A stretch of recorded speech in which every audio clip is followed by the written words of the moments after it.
iri jambo ni ijambo ry'ubuhanuzi, ni ijambo prophétique. Dusome mu gitabo cya Esther. Ni ijambo prophétique kuko ari ijambo rizo kumva. Nari maze igihe nsengera Imana nirihe jambo twogenderaho umwaka, naririya ryo kurya ibyimejeje. Irindi banga ryo mu ijambo na aya majambo evangeliste ariko adusomeramo aduteguramo. Hari igihe umuntu ijambo iyo urihaye agaciro muri wewe rikinjira ukaryakira riragukorera, habe nubwo byogenda gute. Iyo ryinjiye muri wewe, Esther igice cya 2 umurongo w'9, ni ukuvuga iyo uhagaze ku ijambo ukaribamo riragukorera, kuko abagiye bahagarara ku ijambo. Yaduhaye n'akarorero, burya nta kindi hana yakiriye, handi cyamuteye gusama ni ijambo. Ni ijambo iraza rigakemura ibintu byari byarananiranye bikamenagura. Iyo wakiriye ijambo ni ukuvuga n'ubuzima. Ubu ngiye kukureba rero nari ngiyantegura nubwo nguma ningira burya. Esther igice cya 2 umurongo w'9. Baho ni sawa. Petasi kera karuzuzwa hano. Esther igice cya 2 umurongo w'9, ndibaza mwese mwahageze. Haravuga ngo ashima uwo mwigeme aramutonesha, agira umwete wo kumuha ibyo kwisiga ngo ayagayage mu maso, amuha n'ibimutunga yagerewe, amuha n'abakobwa 7 atoranije mu rugo rw'umwami, aramwunguruza hamwe n'abo bakobwa, amushira aharusha ahandi kuba heza muri iyo nzu y'abigeme. Amen. Imana ihabwa icyubahiro. Rino jambo rero ry'uyu mwaka w'ibihumbi 2025 ni umwaka wo gutoneshwa n'Uhoraho. Imana ihabwa icyubahiro. Ndabisubiramo, umwaka w'ibihumbi 2025 ni umwaka wo gutoneshwa n'Uhoraho. Witege gutoneshwa. Sinzi ibyo wari umaze igihe usengera, ariko witege gutoneshwa n'Uhoraho. Imana ihabwa icyubahiro. Kandi umuntu atoneshwa iyo ari mu bandi, abakuwe mu bandi. Mwumvise ukuntu Esteri yari imfubyi iraho, yakuze ari imfubyi. Icya kabiri ndi yari iwabo, yari mu makondisiyo atamwemerera kuja muri kiriya kibanza, ariko kubera gutoneshwa, kubera Imana yiwe, kubera ukuntu Moridekayi yari yaramutoje, amuha n'ibanga uko akwiriye kwitwara. Ntabwo yitwara nk'abandi bakobwa. Vashiti aragarariza kugira ngo Esther aje muri icyo kibanza. Mu bakobwa batoranijwe mu gihugu aho umwami yaganze, iyo nama yabaye kubera yuko Vashiti yari yanze. Umwami yarazi ko afite umwamikazi mwiza, yakoranije abaganwa, yakoranije inzego zose. Noneho Vashiti nawe ngo ari kumwe n'abandi bagore, yamavyimba ati arambamagara se nje waranduta nanje sinoroheje. Ni ukuvuga agarariza umwami, bibabaza umwami ngo akoresha inama. Aravuga ngo none dukora iki kugira ngo tubashe iki kintu yakoze kugarariza. Barya baramubwira ati rega si wowe yagararije gusa, natwe yatugararije, kuko natwe turi ivyegera byawe turabagufasha. None itegeko ry'umwami nirisohoke kwa kundi itegeko ry'Abamedi n'Abaperezi ridahinduka, ridakuka. Bahamagaza abakobwa bose, muri abo bakobwa bategurwe, bamara igihe bategurwa, hanyuma uwo mwami azoshima, azoba umwamikazi mu gishingo cya Vashiti. Ngo barabakoranye. Moridekayi yegera ka Esteri, kari agakobwa k'ibanga, aramubwira ati nawe uja mu bandi. Imana ihabwa icyubahiro. Ngo bari bafite igihe cyo gutegurwa bakisiga, bakabategura ibintu zo kwisiga, noneho bakaza bahamagaza umwe akagenda akabana n'umwami, umwami atamushima agasubirayo. Rero hariho abantu bajejwe kubarinda. Niwo wuyu twasoma ngo akibona Esiteri, haleluya, aramukunda aramutonesha kuruta barya bigeme bose. Aramukunda aramutonesha, ngo arangize amutorera n'abandi bigeme taba, ngo abakura mu bana abajana hirya. Kubera ubutoni Imana iguhaye muri uyu mwaka, hari izo ubwo butoni bugiye kuguhereza abandi bataronka. Imana yawe icyubahiro. Ubutoni bw'uyu mwaka bugiye kugusingiriza ibyo uronka abandi batazoronka. N'uyu yaronse ibintu abandi batariko baronka, kandi ntiyigeze yigana ingendo z'abantu. Ya Bibiliya yanjye wayizinzeho, ari wundi murongo ushaka gusoma, hanyuma nimara babwira utuntu dukeye. Ko muraryumva ko ririnjira umwaka wo gutoneshwa n'ukora. Umwaka wo gutoneshwa n'ukora. Imisozi yigira miremire, ibingorane zisuriranye kubera ubutoni ugiye kugira muri uno mwaka. Hari ibyo uzoronka mu gihe abandi bavuga ngo biragoye, kubera ubutoni buzogusingiriza ibintu, kubera ubutoni buzogusingiriza abantu. Imana yawe icyubahiro. Yumvira imfubyi zitazwi ngo maze igihe nsengera ikintu ngo byaraza, kubera ubutoni bwo gutoneshwa uyu mwaka ugiye kubironka mu izina rya Yesu. Ugiye kubironka mu izina rya Yesu. Imana yatonesheje Esiteri niyo igiye gutuma nawe ugira ubutoni ukaronka kiriya kibanza ugiye guhagararamo. Sangara mwanda la gre ezarima de bandara variga.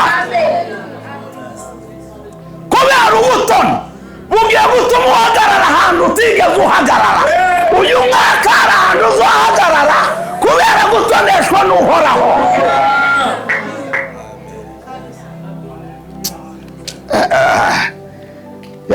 Ya mbega Mana we, ugume harya muri Esiteri niho nyine turi.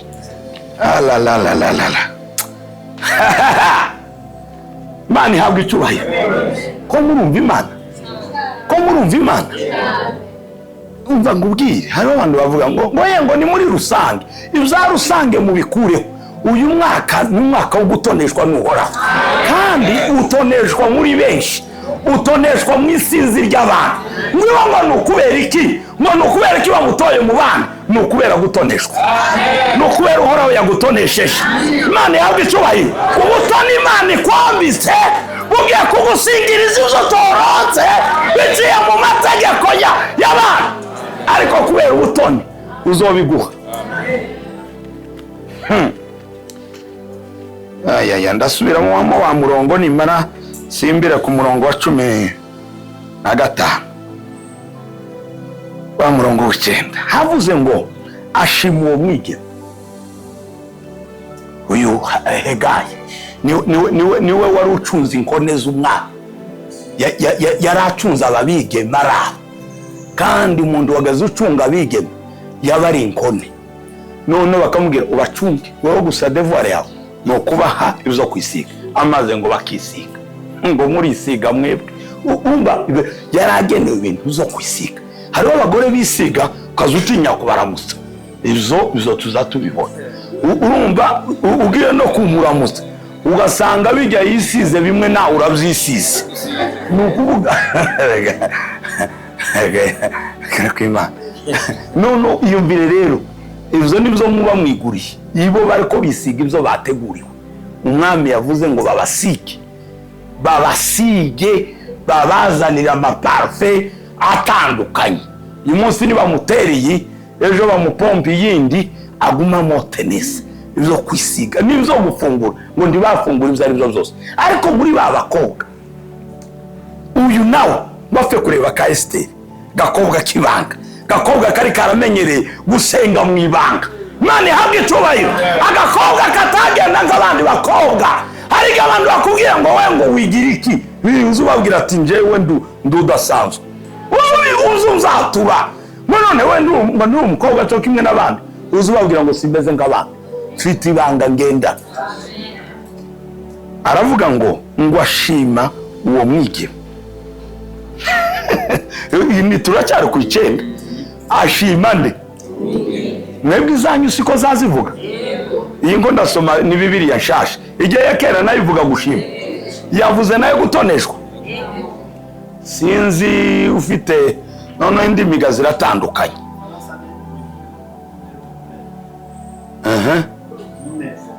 Kumunezereza.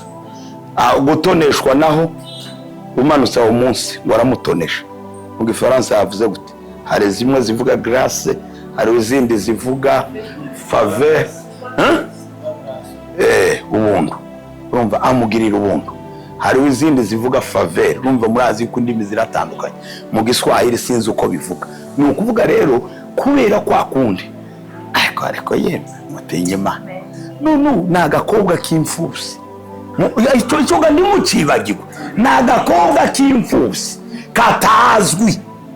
Icyakabiri kakanyamahanga.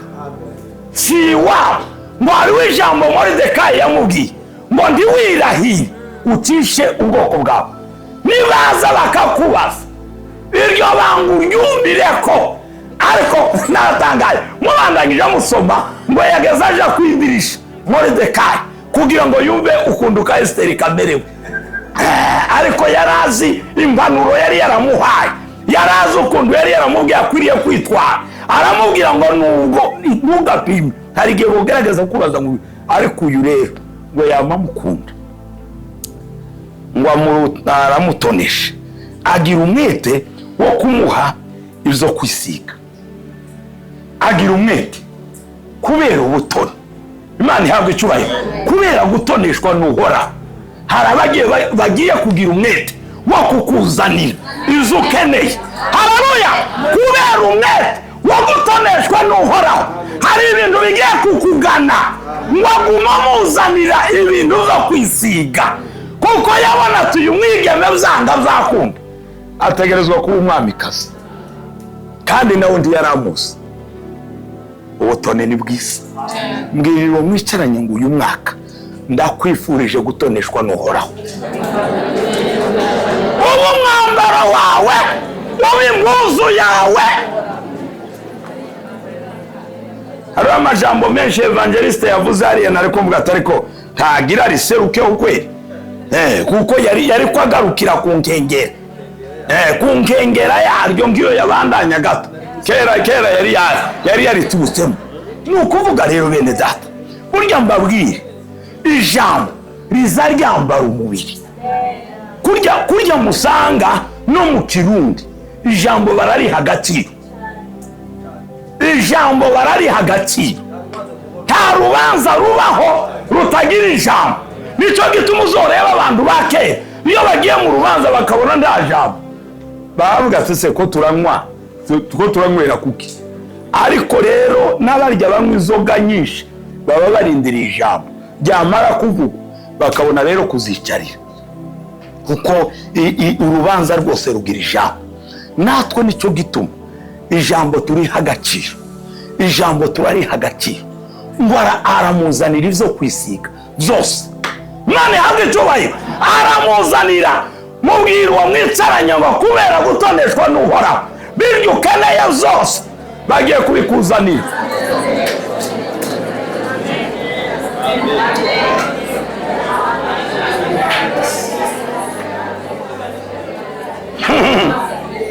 Biryo ukeneye zose, biryo ukeneye zose.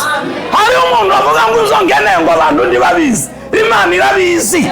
Biryo ukeneye zose kubera gutoneshwa n'Uhoraho, kubera ubutoni buri ku buzima bwawe bagiye kubikuzanira. Abakuzi n'abatakuzi, abagushigikiye n'abatagushigikiye, kubera ubutoni bugiye kubigusingiriza. Wanasifiwe Yesu Kristo. Bengela zala limwanda la gre. Aho kwisiga no kuyagayaga mu maso kubera gutoneshwa. Ugiye kuyagayaga kubera gutoneshwa n'Uhoraho. Bazoza bakuraba bamere nka yampumyi muri Yohana 19 ngo mbega niwe cyangwa si we, ngo asa nawe kubera gutoneshwa n'Uhoraho. Agiye kuba impari kubera wewe, kubera gutoneshwa n'Uhoraho. Wewe muhungu wagiye kuresha bikanga kubera gutoneshwa n'Uhoraho. Abakobwa bagiye kukuniganiraho kubera gutoneshwa. Hehe, abahungu ngo mutamuvuga amen. Sawa, ega ngo ndahanura timuzoshinga idayi. Uyu mwaka uraremereye ndabarahiye, uyu mwaka uraremereye ni ugutoneshwa n'Uhoraho. Babandi bagenda bavuga ngo njya singira abantu, singira bamvugira, singira bene wacu kubera gutoneshwa n'Uhoraho. Hari abantu bagiye kukuniganiraho bifuza yuko muhagararana kubera gutoneshwa n'Uhoraho. Imana yawe icyubahiro. Zomeri de grare. Aho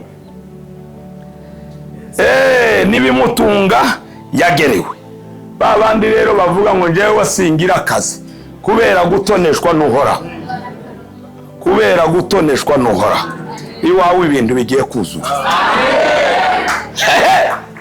Bimwe bizoza bihera ibindi byinjira.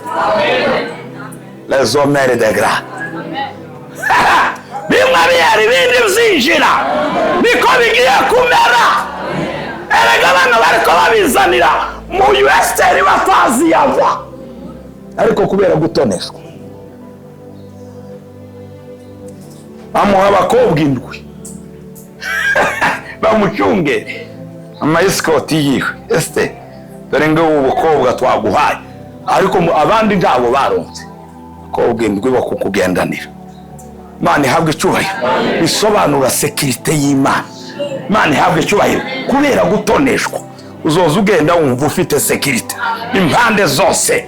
Umere nka wa mwanditsi wa Zaburi yavuze ngo nzoryama niziguye, ntacyo nikanga ko nzi yuko Uhoraho ari undinda, ari unzigama. Gutoneshwa. Yo jambo sinzi ko mwamuryumva. Gutoneshwa. Mutabyumvaga nje ngo ndahanura n'ubu butaka ko burumva. Atoranije mu rugo rw'umwami, aramunguruza hamwe n'abo bakobwa, amushira aharusha ahandi kubaheza muri iyo nzu y'abigega. Akantu kanejeje kumwunguruza ni ukuvuga yari mu kibanza kimwe kubera gutoneshwa n'Uhoraho. Kubera ubutoni ugiye kunguruswa. Hariho abantu bagiye guhindurirwa intebe aho bakorera ukugwe mu bandi. Haleluya! Kubera ubutoni ugiye kuzamurwa ujya ahandi. Haraho wari umaze igihe kirekire, ariko kubera gutoneshwa urungurushwa. Urungurushwa. Hari uwakora wikorera ibyiwe kubera gutoneshwa urungurushwa. Hari aho wagarukira mu byo ukora no mu byo ureba, ariko kubera gutoneshwa urungurushwa. Murongo wa 15. Hanyuma mbabwira do principe duke. Ndumva Imana. Kubera mwiriro ngo ni ukubera Imana. Hari akaririmbo bagaza barimba no kubera Imana, kubera Imana.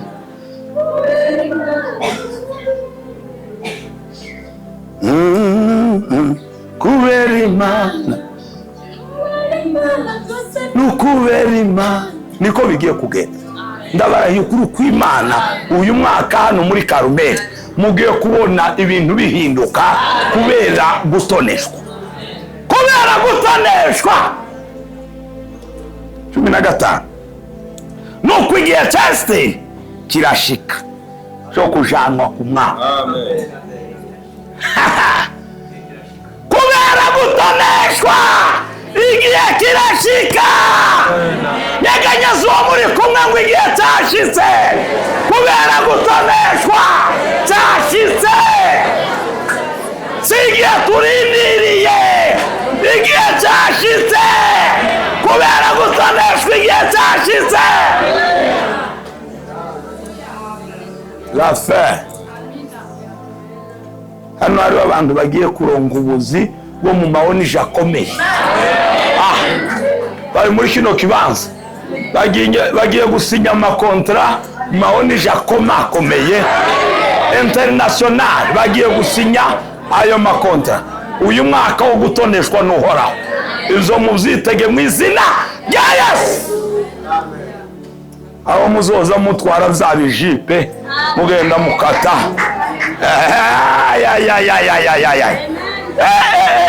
kubako kumwe wakugize gutya ugakata, kubera Imana igihe cyashitse.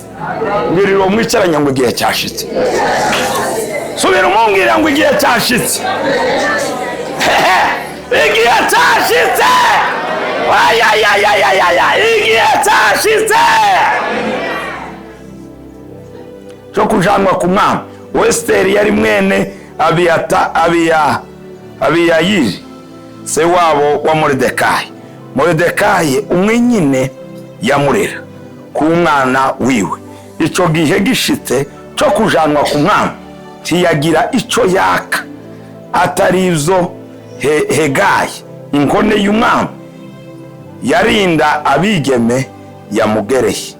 Kandi Esiteri yashimwa n'abamubona bose. Kubera gutoneshwa n'Uhoraho, abazokubona bose, boba bakuzi cyangwa batakuzi, boba bafite amashari cyangwa ndayo bafise, ugiye gushimwa. Ugiye gushimwa mu izina rya Yesu. Ugiye gushimwa. Abazokubona bose bagiye kugushima.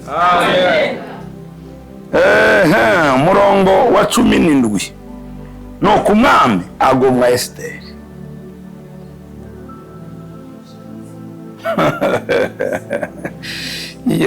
Amurutisha abamikazi bose. Ugiye kurutishwa abandi bose kubera gutoneshwa, kubera gutoneshwa ugiye kuruta abandi bose. Kampezi no murongo, hanyuma mbabwira amaprincipe makeya tuzosenge. Abamikazi bose nawe aramukundwa akasa. Ugiye gukundwa akasa, ugiye gukundwa akara, ugiye kwamikara, kuko ni umwamikazi. Muzurabe, hari igihe no mu Kirundi murabivuga ngo aramikaye. Siko cyose Kirundi ni ukuvuga abamerewe neza mu rugo, aba ari umwamikazi, ntacyabura, ako akeneye kose biba birunzaho. Hari umugabo umwe numvise ngo yabwiye umugore wiwe, yaramufuhira uwo mugabo. Ngo aramubwira ati sinkeneye kuzokora akazi n'akabo, uzuzuka ngizi za nido, ukenera amata y'inka, urumva ruzuza inyama agahindura z'impene z'inka, urumva amasangara n'ibindi n'imikeke, aruzuza amaji y'ubwoko bwose, aruzuza muri firigo akamufuhira. Gusa nyine yari afite indwara, ntakeneye ko umugore asohoka inzu. Ugumaho wowe gusura uwo kubyara no kurera abana, ariko n'abakozi bari buzuyaho. Ugumaho, wa mugore nawe bimutera ikibazo. Yewe nzoguma mu nzu ndasohoka, nzogumaha. Kandi abagabo barahari barwaye iyo ndwara, bafuhira abagore ukamengo bo bashiraho n'abapolisi. Ariya ni indwara, kurya uba warwaye. Kuko nimba umukunzi kandi akaba yamikaye iwawe, mugirire n'icyizere, mugirire icyizere. Icyizere kibuze ntacyo uba wawukora. Aho uno murongo wa 17, nuko umwami agomwa Esiteri, amurutisha abamikazi bose, nawe arakundwa akara, aba ukunzwe mu nyonga ziwe kuruta za nkumi zose, bituma amwambika urugori rw'ubwami mu mutwe, amugira umwamikazi mu gishingo cya Vashiti. Amugira umwamikazi mu gishingo cyande cya Vashiti kubera gutoneshwa. Amurutisha abandi bakobwa bose. Ngiye kubabwira rero amaprincipe makeya azotuma ibintu ubandanya ugira ubutumwa. Principe ya mbere cyangwa ihame rya mbere cyangwa ingingo ya mbere izotuma ubandanya utoneshwa ni ukwimenya wewe. Ntabwo uzotoneshwa utarimenya uri, kuko ikibazo dufise cy'abakristo benshi barakijijwe ariko bagenda nk'abadakijijwe, ntibarimenya ngo bamenye ibanga ryabo. Mbega ndindi ni umukristo, ni umwami. Bibiri iravuga ngo ubu turi abami n'abaherezi. Mbega ibyo wabyirata utarimenya. Esiteri rero yari yarimenye, amenya uwo ari. Bari mu gihe kitemewe yuko bavuga Imana, nicyo gituma uzumva ibintu ngo barasenga no gutabagwa, ariko nduzumva bavuga Imana kuko bari mu gihe kigoye ku Bayuda, kitabemerera kuko bavuga Imana. Ariko yagumanye ibanga, na Moridekayi aramubwira ngo ukomeze ibanga, mwimenye, mbwirira uwo muri kumwe mwimenye, itahure. Uyu mwaka wa 2025 imenye uri. Mbega urinde, hariho abakristo bageza mu bisi basa n'isi, turimenye. Nurangiza ngo urinde yuko Imana igutonesha gute, wewe wishushanya n'isi, ugenda nk'abisi, uvuga nk'abisi, ukora nk'abisi. Mbwirira uwo ngo imenye, subira umumbwirire ngo imenye. Pawulo yaranditse ijambo rikomeye cyane ngo zose turavyemerewe, ariko siko zose bitugirira ikimana.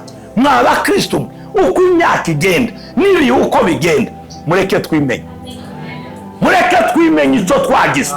Haleluya!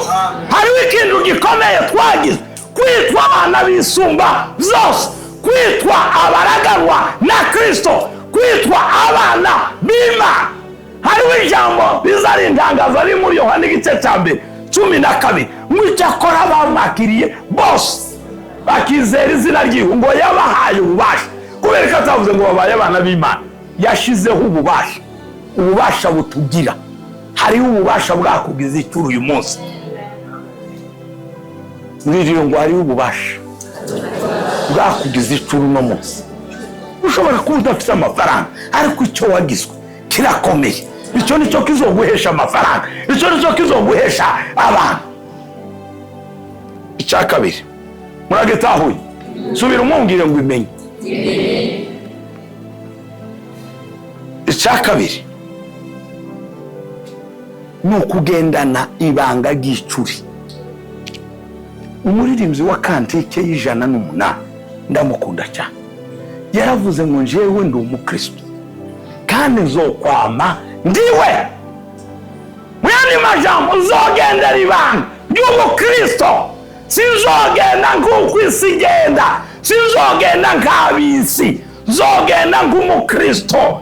Hari igihe uri mu kuba umukristo abantu bakavuga ngo dore ibyo yigira, siko bari mu kuvuga. Ngarakuriya nawe arishimye, ngo ariyemere, ngo arakabye, ngo yihindura umugororotsi cyane, ngo ashaka kuruta na Kristo. Ngo kuraraho ngari muzima, kuraraho ngari muzima, tumikia Mungu ngari muzima. Tugume turi abakristo. Icyo ni ikintu gihumuriza umutima wanjye. Iki kwitwa umukristo, kuba umwana w'Imana, migendere yanike, migendere ntumere nk'abandi bahungu bari hano hanze.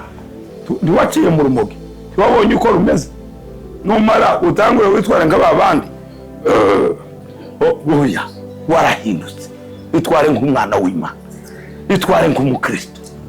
Nimugenda nibanga, utambuka nibanga, yewe utambuka nibanga. Imana ihabwe cyubahiro. Hari wibanga tugendana muri Kristo Yesu, hariho abantu uzabituma amasezerano yawe atuzura kubera kugenda umena ibanga. Genda n'ibanga. Imana yawe icyubahiro. Abaje nyuma n'umwaka wo gutoneshwa n'Uhoraho naho turi.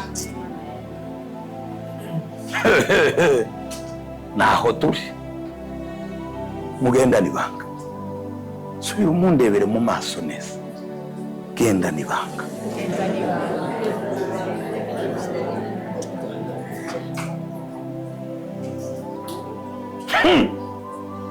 Icya gatatu, genda n'ibanga.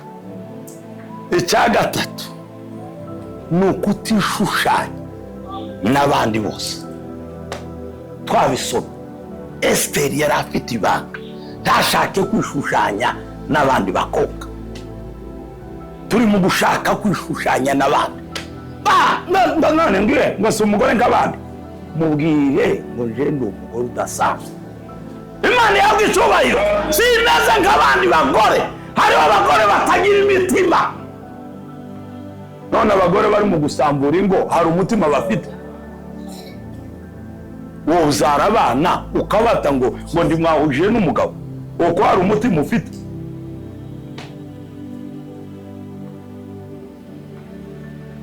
Kugenda n'ibanga. Imana ihabwa icyubahiro. Kutishushanya n'abandi.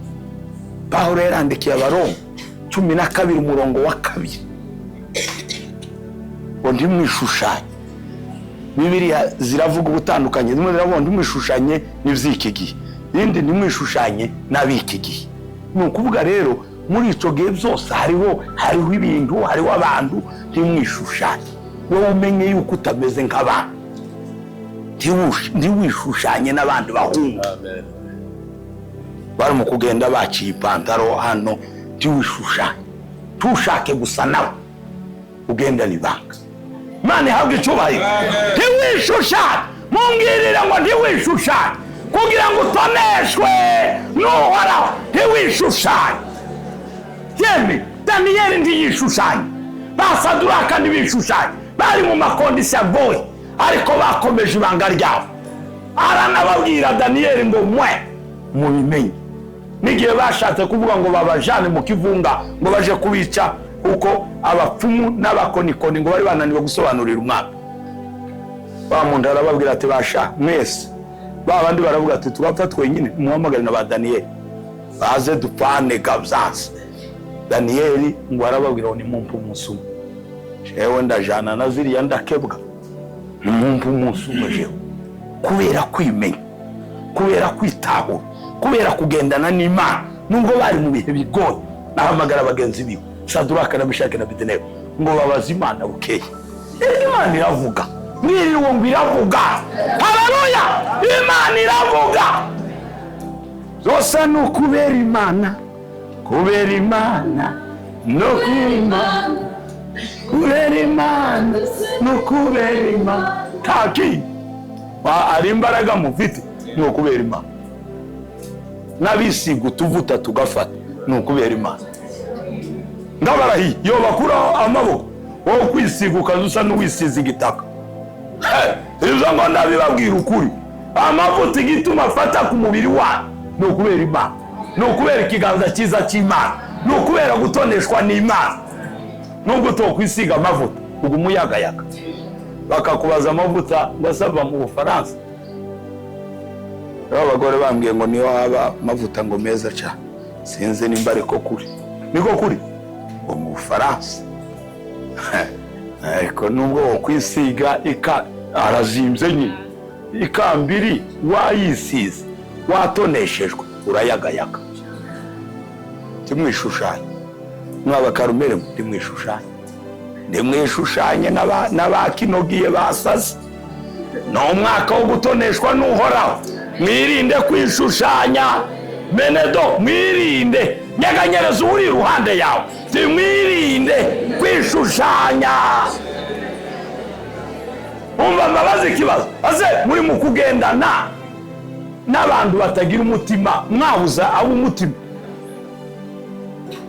Rero ngiri banga mbahatira mureke ntitwishushanye. Mureke twirinde kwishushanya. igihe turimo kiragoye, cy'abantu babishushanya, cy'abantu baba bagomba gusa n'abandi.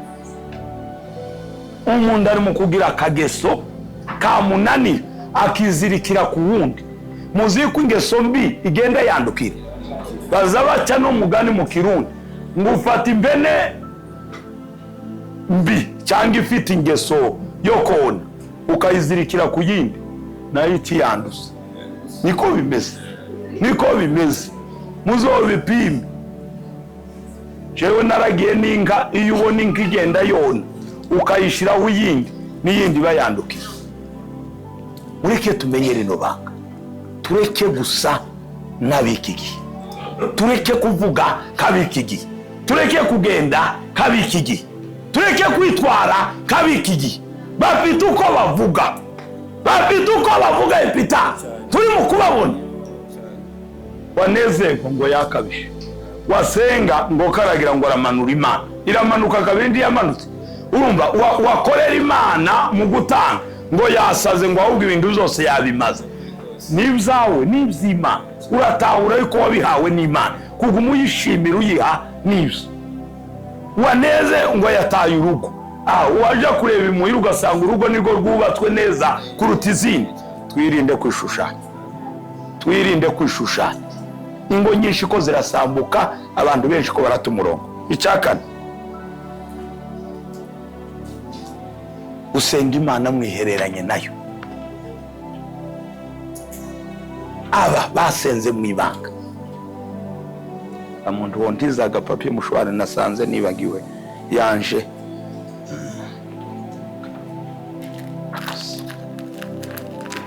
Usenga mwihereranye nayo. Bano barasenze vrema. Esther na Moridekayi barasenze, kandi basenga mu ibanga. Mwibuke n'igihe byari bikomeye, babasohoreye amakete barababwira yuko urumva ari ugupfa.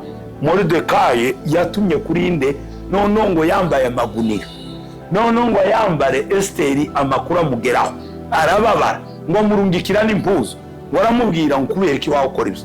Moridekayi aramubwira ngo nuceceka abayuda baratabagwa, ariko biciye ahantu nuceceka turatabagwa. None ngo yumva yuko Esther afite umubabaro, nako Moridekayi afite umubabaro w'ibihe babacamo, ngo nawe ngo apanga gahunda ngo aravuga ngo nimugende mugira iminsi 3 y'amasengesho mwisonzeje. Nanje ndirengagiza itegeko ry'umwami, nanje n'abajakazi banje nabo turafatanya dusenge. Amasengesho yabo biherere yarahinduye ibintu. Amasengesho yo mu ibanga, si mupaka hariyo bamwe basengera hano muri Karumeli bataha bikaba birarangiye. Ni muhira gira amasengesho yawe yo mu ibanga. Uri mu ibarabara gira amasengesho yawe yo mu ibanga. Wa ugenda cange wicaranye n'abana usenga aho mutari kumwe, gira amasengesho yo mu mutima. Nahana yari kwasengera mu mutima kubera ibanga. Daniel yasenze yiherere, yasenze amasengesho yo mu ibanga, ngo amaze no kumenya ku cyete cyasimwe ku gice cya 6 ngo Daniel umurongo wa 10 ngo yabandangije gusenga gatatu ku munsi kuko yari asanzwe abikora. Amasengesho yawe azotuma uronka ubutoni, azotuma utoneshwa.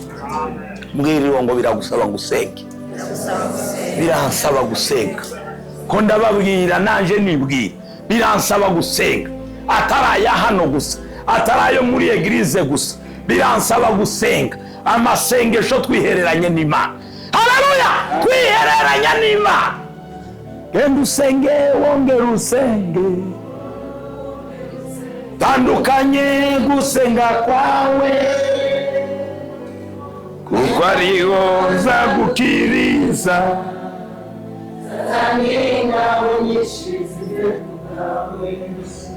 Imana ihabwe icyubahiro. Icya gatanu ni ukuguma mu ijambo, ni ukuguma mu ijambo kugira ngo mbandanye ntoneshwa. Sinzotoneshwa, ikizintera gutoneshwa n'Imana, kandi Imana nayo kaba nzi yuko yizingiye he mu ijambo ryayo. abandi abagabo bakomeye bagera kure ni abagabo bagiye bahagarara ku cyo Imana ivuga, ntibitaye kuza abantu bavuga. Guma mu ijambo, gendana n'ijambo, umva icyo ijambo rikubwira, nirikubwira kugenda uku genda uku. Hariho umugore umwe yarakijijwe, ariko akizwa yarigeze kuba umuntu bene uyu nyine uryoherwa. Murabyumva kuryoherwa? Noneho nyuma yibaza ngo abantu bakizwa kuko baba bagowe. Hari abazi ngo gituma dusenga gutyo ni ibibazo, ni imitwaro myinshi. Uwo mudamu nawe nyuma arakizwa, ariko nyine akengera abantu basenga, yareba abantu bagenda basenga banakene wiwe yaca baha amafaranga cyangwa akababindu n'ubukene bagende bahari. Ikindi se ni umutima wo kuza ngo baje kunzengera barakenya akabaha. Ariko rero hagera igihe Imana buriya mbabwire, tubona amashuri ducamo aya y'Imana pana aya n'abantu biga. Muzi ko habeho ishuri ry'Imana, hariho abantu rero bamwe bayikwegeramo. Uwo mugore niwe wagikwegeyemo kubera iyo mvugo yavuga ngo abantu basenga kubera yuko bagowe, bakenya, amazi arakenya. Yakijishwe yika ku itapi. Wari wabona umugore usubiza umwana w'imyaka 7 ku ibere kuko yabuze icyo amugaburira? Imyaka 7. Biyo mbabwira sa makuru bambwiye twarabana. Nije amasengesho nasengera iyo famille, baba mu nzu nini kugeza aho baje mu gashamburete nako babakira amata. Nijira amasengesho mbabaye ndisonzesha ma tabara uno muryango ma naba mu Nyakabiga kuri Sisi. Ijwi riraza rirambwira ngo bari mu ishuri. Wari wabona umuntu uronka diplome watararangiza, bari mu ishuri barakubitika, inzara irabarya. Umunsi umwe ndibuka nari mvuye ahantu muri serire, turahaca dusanga babakiriye n'amatara ndani bushi, dusanga imbabura zamanitswe. Twari kumwe n'undi mu mama, turemera ngo tugende n'amaguru, dufaranga twari dufite twa bisi turadusiga ngo bagure basuhuye n'isukari. Simbabesha naratashe sinaryamye. Ndashika ndavuga muri famille aho naba kwa grand frère, ndababwire nubwo twaturya ifamille imwe tuvuyemo bamerewe nabi, genda barasuma turatwara ibintu bikeye. Baje kuba muri iryo shuri haciye igihe twarasenze. Nicyo gituma namubwira abantu yemwe twigiye guca bugufi, twirinde kwizamura, wirinde kwikubita umutima ngo uzi kurondera amafaranga. Hariho abakurusha kuyarondera ariko akaja ahandi. Ikindi bigusaba, ikindi binsaba, biransaba yuko guma mu ijambo. Mbwirira uwo ngo guma mu ijambo. Urya ijambo riratugororeka dushira ku murongo. Guma mu ijambo. Luka 5:5. Yesu ngo yasanze abigishwa biwe baraye baro, tibagira icyo bafata, ariko ngo arangize arababwira ngo nimuterere nsenga. Arangije kuvuga, Petero aramubwira kuko yari amuzi, aramubwira ngo twakesheje mwigisha, twarushe ntacyo twafashe, ariko kubw'ijambo ndabikora. Muyandi majambo sinzumva, ariko kubera rino jambo nindi hagararaho biremera. Muri Yesu biremera,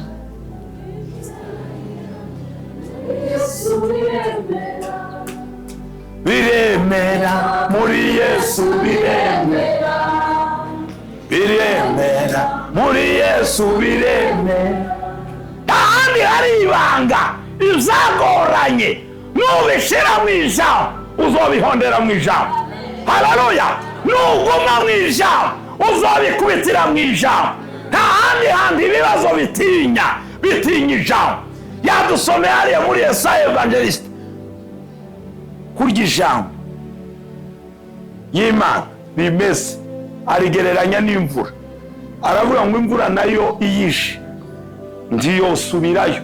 Akazi ka mbere kaba kazanye imvura ni ugutosa iki? Isi, ubutaka, bigatuma bumera. Rero ni jambo ikintu cya mbere ryirukira iriya ndani mu mitima kugira ngo rikore icyo jambo yarituma. Jambo yigize umuntu, yikura mu buzima bw'ubumana, yibumbira muri ziriya ndome. Iyo uzakiri bikubera ubuzima. Imana ihabwa icubahiro. Cya gatandatu, gengira ndangise avuga ibindi bibiri ndangise, ni ukugendana umutima wizera. Esiteri yari yizeye. Uzi igituma yari yizeye? Agakobwa k'imfubyi katara kene gihugu ngo karaba umwamikazi. Barega kuvuga atari ko aka gakobwa si ukwishusha, si ukwigereranya. Nk'akarorero uyu kwizera akaba ari ngo muri Kenya, bakaba bavuga ati umwamikazi wo muri Kenya, premiere dame ni Kwizera. Bavuga atari ko karipanga kwizera ngo araja muri bari abanyakenya ugute. Titwovuga ngo Kwizera yasaze, ariko Esiteri yarizeye. Haleluya! Yarizeye. Na Moridekayi wamusunikiye yarizeye. Hari ibintu tubona ko bidakunda mu buryo bugaragara, ariko kubera kwizera tukabona ko byemera, tukabona ko bikunda. Haleluya! Kubera kwizera. Kubera kwizera kwawe ugiye gutoneshwa n'Imana. Kubera kwizera kwawe ugiye gutoneshwa n'Umwami. Imwize Aburahamu yizeye Imana. Yizera Imana mu buryo bugoye. Yizera Imana ntacyo ashingiyeho. Warangize akora ikindi kintu, arayumvira. Ntabwo uzumvira Imana utayizeye. Utegerezwa kuyizera n'umutima wawe wose. Bakubwira ngo biriya ntibikunda, ukababwira ati kubwanyu, ariko kubw'Imana suko. Imana yanje nizeye, Imana yanje nkorera, Imana yanje nakurikiye, ntimeze nk'abantu, ntikorera kuri gahunda z'abantu. Ni Imana nizeye, izihamagara ibitariho nk'ibiriho bikabaho. Birirwa ngo iyo twizeye izihamagara ibitariho nk'ibiriho.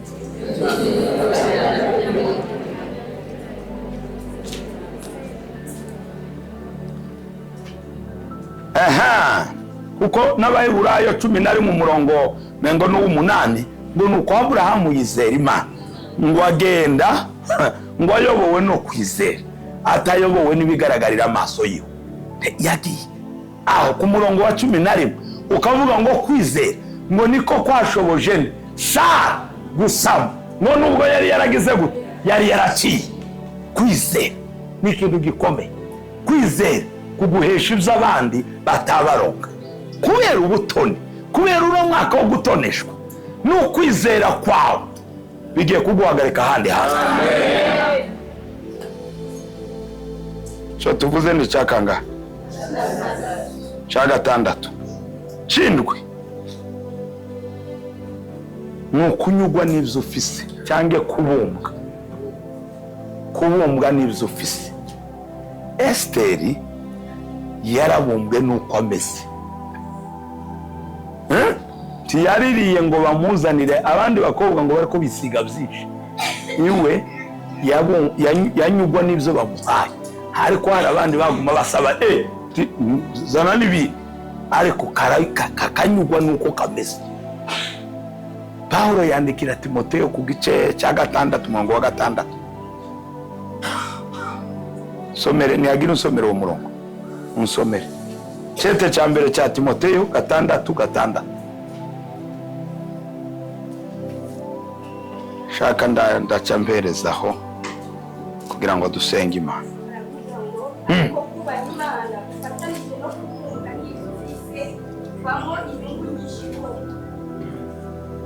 kubaha Imana gufatanije no kubumbwa n'ibyo ufise. Mbwire uwo mwicaranye ngo bumbwa n'ibyo ufise. Muzi ikintu cyatabaye Dawudi. Twebwe turi mu gushaka ngo Imana iduhe ibirenze utarabanza kubumbwa n'ibyo ufise. Imana ibanza kuturebera muri twa tundi dukeye yaguhaye, irabe yuko ubumbwe nabyo. Ariko twebwe tugashaka ngo Mana asukire nibi, bumbwa nabyo ufise kugira ngo ubashe gutoneshwa n'Imana. Bumbwa nabyo ufise. Mbwirira uwo mwicaranye ngo bumbwa n'ibyo ufise. Bumbwa n'ibyo ufise. Esteri yabumbye n'ibyo abamuzanira, zaramubumbye. Twige kubumbuka. Imana ibaha umugisha, Imana ibagirire neza. Uyu mwaka wo gutoneshwa n'Uhoraho mwige kubumbuka. Wanasifiwe. Mwige kubumbuka. Mbwirira uwo ngo jewe ndabumbwe n'ibyo ufise. Ninde wowe ufise n'amasezerano menshi, bumbwa n'ibyo ufise. Bumbwa n'ibyo ufise. Yesu abaha umugisha. Ngiye gusenga Imana, iri jambo rigukorere, nuryakira ugahagarara kuri ayo maprincipe babwiye ngahe seti, uyahagarare. Principe ya mbere ni iyi, kwimenya. Iya kabiri ni iyi, kugendana ibanga. Iya gatatu, kutishushanya. Iya kane, gusenga Imana yawe wiherereye. Iya gatanu, kuguma mu ijambo ry'Imana. Iya gatandatu, kugendana umutima ugize gute, wizeye. Iyi ndwi, kubumbwa n'ibyo ufise. Bwira uwo ngo gendana izo principe. Kandi ndabasabye kubw'imbabazi z'Imana tugendane zino principe. Kubw'imbabazi z'Imana tugendane zino principe. Kubera imbabazi z'Imana kugira ngo uno mwaka dutoneshwe nande n'Imana. Ibyo ndabibabwiye bigenda gute? Nababwiye ngo imisozi yigire miremire cyangwa yigire iki, turatoneshwa n'Imana. Twebwe gusa duhagarare muri izi principe. Niko bimeze n'Imana y'amaprincipe. N'Imana y'amaprincipe. N'Imana idakora nk'uko abantu bagira ngo bakora. N'Imana itagendera kuri gahunda. Mu gihe bavuga ngo urumva ngo hariho ngo crise economique ngo ku isi yose, Imana izo ndibikorera kuko niyo mugenga wa zose. Iyo uhagaze kuri ibyo uratunga mu gihe abandi bicurikiye. Kubera gutoneshwa n'Imana hari abagiye kubona amafaranga menshi muri uyu mwaka mu izina rya Yesu.